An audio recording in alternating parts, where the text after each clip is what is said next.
င်္ဂလာပါဒီနေ့ကျွန်တော် sharing လုပ်ပေးခြင်းတဲ့အရာလေးတစ်ခုကထိုင်းနိုင်ငံမှာထိုင်းအစိုးရကသူ့စီမံနေတဲ့နိုင်ငံသားကိုလာနေတဲ့ဧည့်သည်တွေကိုအဆင်ပြေဖို့ဆောင်ရွက်ပေးတဲ့အရာတွေကတစ်ခုဖြစ်တဲ့အဝတ်လျှော်တဲ့လုပ်ငန်းစဉ်ပေါ့နော်နေရာတိုင်းမှာထားပေးထားတယ်မြို့နယ်တိုင်းရက်ကွက်တိုင်းမှာဆက်အဝတ်အကြီးကြီးတွေစောင်အကြီးတွေဒီမှာလျှော်ရတာအဆင်ပြေတယ်ကိုယ့်အိမ်မှာလျှော်ရင်ကိုယ့်အိမ်ကဆက်နေအဆင်မပြေဘူးဒီမှာအဆင်ပြေအောင်လုပ်ပေးထားတယ်ဒီဟာကြီးပေါ့ဗျာဒါမရှင်းကြီးတွေပေါ့ဒီမှာလျှော်တဲ့နေရာ तू ကအကျွေးစီးသီးသန့်တုံးရတာဗျာကိုကအိမ်ကနေပြီးတော့အကျွေးစီးပါမလာဘူးဆိုရင်လေစိတ်ပူစရာမရှိဘူးဒီမှာအကျွေးစီးဆက်ပါတယ်ဒီအကျွေးစီးဆက်ကအကျွေးစီးလဲလို့ရတယ်နော်အကျွေးစီးလဲလို့ရတယ်ပြီးသွားရင်ဘာရှိသေးလဲဆိုရင်စက်ပြမုတ်မပါရင်စက်ပြမုတ်ဝယ်လို့ရတယ်အကျွေးစီးထည့်ပြီးပဲဝယ်ရတာစက်ပြမုတ်ဝယ်လို့ရတယ်ပြီးရင်ဒီမှာရတဲ့ service တွေပေါ့နော်ဒီမှာ wifi free ပေးသုံးထားတယ်ရှော်တဲ့နေရာမှာရှော်နေတဲ့အချိန်မှာသုံးဖို့အမိုက်ပြတဲ့နေရာနော်စလိတ်မတော့ရဘူးဒါမျိုးတွေထားပြီးတာ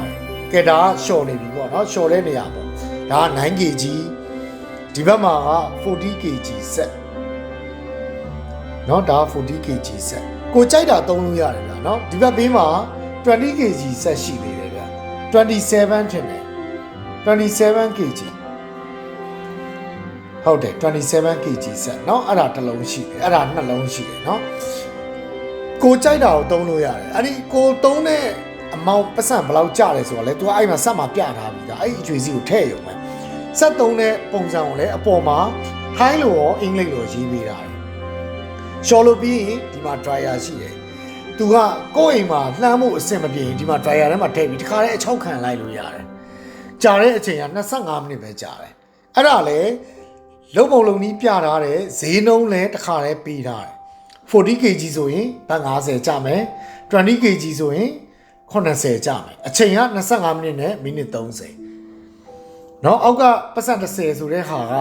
အချိန်မလောက်ရင်ထပ်ထည့်လို့ရအောင်ပြထားတာကဲရှော်လို့ပြီးသွားပြီရလက်ကိုရှိုးလိုက်ဖြူပြီးတော့အရှမ်းကိုကောင်းတယ်တော်တော်ကျဉ်တ်ခဲ့ရတယ်ဒါကတော့လာတဲ့အချိန်မှာကျွန်တော်တို့ရက်ဖို့လို့တော့ကားပါကင်စိုက်ကယ်တွေရက်လို့ရတယ်အကောင်းဆုံး service ပေါ့နော်အရန်ကောင်းတယ်ကျေးဇူးတင်ပါတယ်